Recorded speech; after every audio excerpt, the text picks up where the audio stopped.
ভয়ঙ্কর বিপদের মুখে পারুল, রায়ান আর সৌমিত্র। সংযুক্তার ষড়যন্ত্রে পারুল, রায়ান আর সৌমিত্রকে একটা গোডাউন ঘরে আটকে রেখে দেওয়া হয়। সেখানে টাইম বোমের লাল আলোটা জ্বলছে আর নিভছে। তা দেখে তো সৌমিত্রবাবুর কপালে জমতে থাকে মৃত্যুর ঠান্ডা ঘাম। সংযুক্তা আজ বলতে থাকে, সৌমিত্রবাবু, নতুন উইলে পারুলের নামে সমস্ত কিছু লিখে দেওয়ার আগে এটা আমাদের করতেই হতো। অন্যদিকে শিরিন, সে হাঁপাতে হাঁপাতে এসে পারুল আর রায়ানকে সমস্ত কথা বলে দেয় যে মৃত্যুর মুখে তাদের বাবা। কথা শুনে পারুল চিন্তায় পড়ে গেলে শিরিন বলে, যে করেই হোক আমাদের বাবাকে বাঁচা তুই পারুল। এরপর পারুল আর রায়ান মিলে সেই গোডাউনে আসে।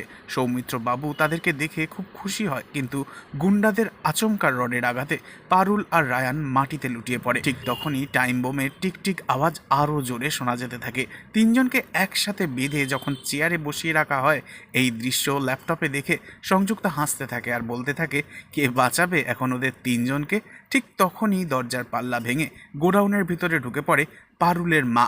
হাতে থাকে তার একটা বিশাল বড় বন্দুক। তবে কি পারুলের মা নিজের জীবন বাজি রেখে পারুল এবং ওর স্বামীকে প্রাণে বাঁচাবে?